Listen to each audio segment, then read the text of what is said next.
Some of the, let's say, off the record awards that you've been given throughout the year, I have right here: most mobile companion, number 3 best off ball player, only behind Curry and Thompson, who openly spoke about watching you as a young player and emulating, your game, and the number 1 player who has changed the way the game is watched. So, and it all led to you moving without the ball, the way you've practiced real-time situations and then put those into games. And we're just fundamentally sound in all the varieties of ways to get open, from being bumped by a player to making the correct cut and fade. So in your aspect, what are the keys to moving without the ball? Well, Well, going back to something that Mark said earlier about who he thought was two of the best was myself and Rip. yeah, Rip went to UConn, obviously. I hosted him on a visit when he was in high school, and even when he came, we worked out when he was younger, and even over the years. So he had an opportunity to learn exactly what it was that I was doing, even with my first few years in the NBA. So there's a bar. So we have to be very careful, where we go, because there's a lot of disrespect throughout sports on every level, because what happens is we're so quick to want to compare, athlete from one generation to the next generation, and we'll never know who's better. And really it doesn't matter, because when you take me, for example, I remember being 2 years away from having a 3-point record, which, when I was told this when I was in Boston, I was like, there's no way. I don't know. As many guys that I've watched shoot 3 and be great, like, I don't know how I'm anywhere close to it. That wasn't a goal of mine. That's not something that I aspire to be like. So I finally get to this moment where I'm about to be the all-time leader in threes made, and it didn't mean anything to me other than just keep kind of plugging away at it and being who you are and preparing and doing your job. Like, people at the time were asking me, how are you going to get ready for this moment? I said, I'm not going to get ready for this moment. I'm just going to go out and do my job. I'm going to go do what I've been doing this whole time. This is nothing different for me. I'm not preparing any different. This is just what I've done my whole life. So a few games after, we played New Orleans Pelicans, and I was sitting on the free throw line with Chris Anderson, aka Birdman, and he was like, "Man, that shot, that was awesome. I watched that game and it was incredible. Congratulations." And I didn't realize how big it was at the time. So then I started thinking about it. I was like, wow, more people watch this than I'd imagined. And now, being retired, I go everywhere around the world and I hear people talk about that moment. And so what it got me to realizing is, it's amazing that you get that moment. You get to see that moment. You can pull that moment. You can pull it up on YouTube. And now all these young people are saying, they're seeing it and they're like, wow, that's what I want to do. That's who I want to be like. I want that record. I want to do that thing. And before that, I didn't have that moment. It was just kind of going out and being prepared and being ready and playing games and staying healthy. The more successful you are means you've had a great scope of longevity. And so that is why you can't compare, because Steph and Clay had that opportunity to see me and want to look up to something that I did. So it only helped them to beat me. And that's the whole point of who we are, is to create a better generation that eclipses everything that we do. And so that is why, everything that I put out there, it was for everybody to get to learn from, to understand, and try to make themselves better off of the examples that we set. Yeah, no, for sure. So what would you say, the top 3 things that the younger generation should take away from your game? The top 3 things, I would say, one, that I wasn't by any stretch of the imagination the best player, on the floor most nights, growing up in high school and even in college. I got to where I ultimately got was because I just was the best worker. Mm-hmm. And talent it's not, talent is not a thing. It's just hard work revealed. So ultimately, when you see a person that's talented on the floor and you see them do amazing things, that's a person that's completely worked, their butt off.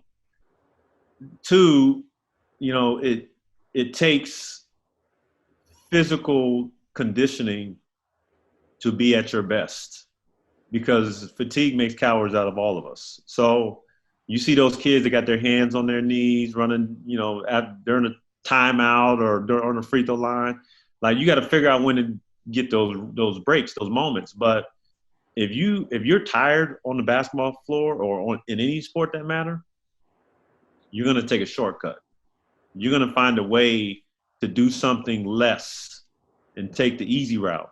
And the easy route, you may not find out immediately, but come the fourth quarter, if you're tired, the easy route is going to cost you a rebound. It's going to cost you a charge. It's going to cost you a turnover, something that ultimately is going to result in you having fewer points than your opponent.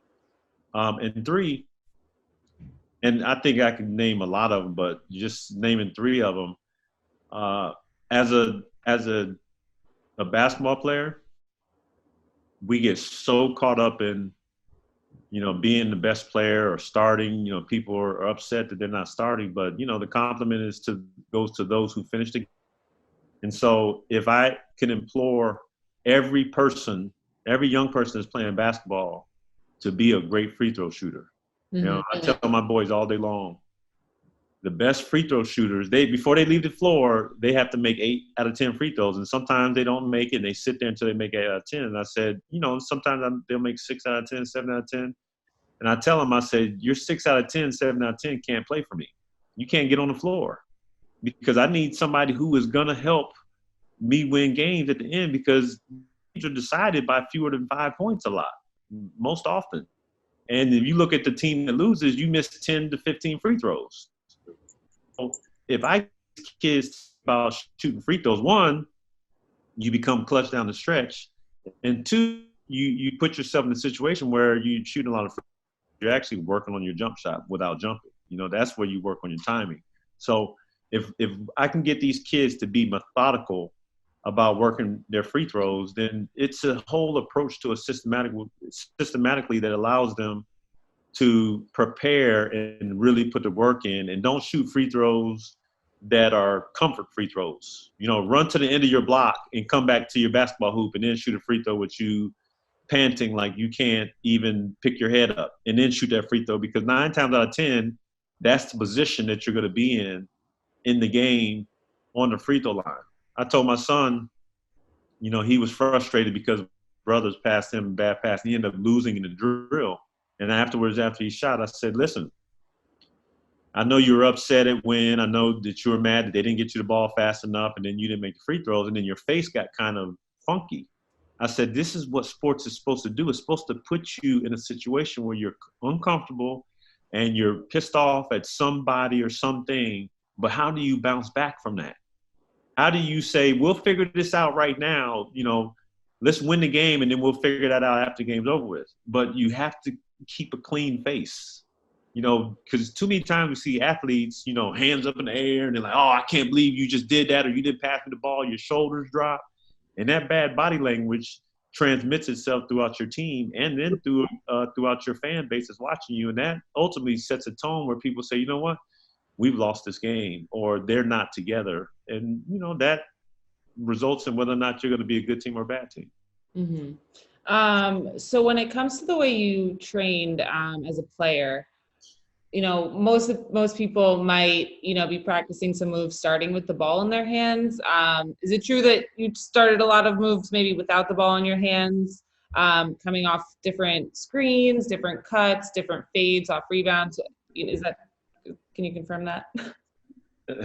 I think I was crazy in my preparation, because I wanted to do everything that was possible, because there are times where I would come out on the floor and I would start at the top of the key with the ball.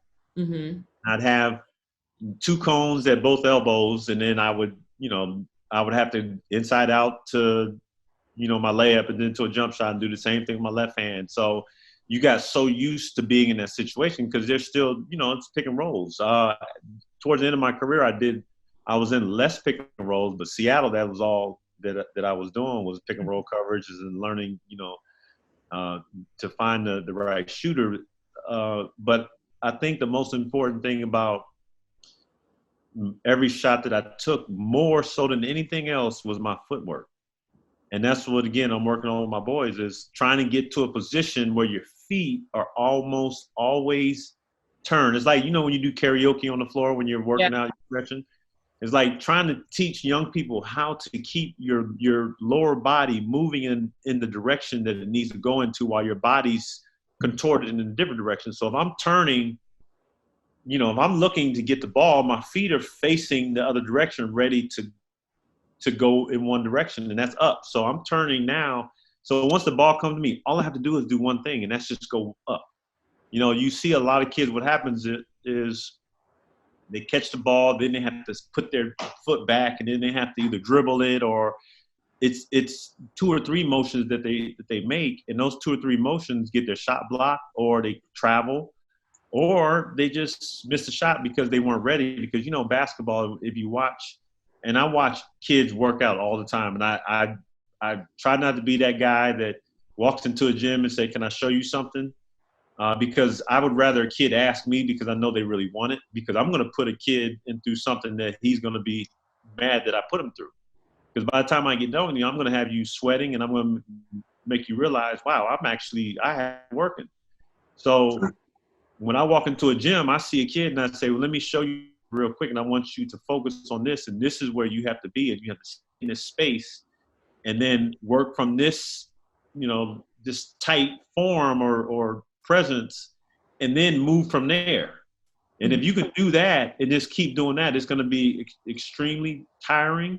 But if you can do that to where you're working so hard like this, when you get to a game, it becomes so easy that you don't even sweat. That's why people used to always say, man, you don't look like you're working at all, and you just look like you're just coasting. I said, because the hard work was done before the game. It was done in practice. So now right here, I'm not touching the stuff I did in practice to get ready for this game. Mm-hmm.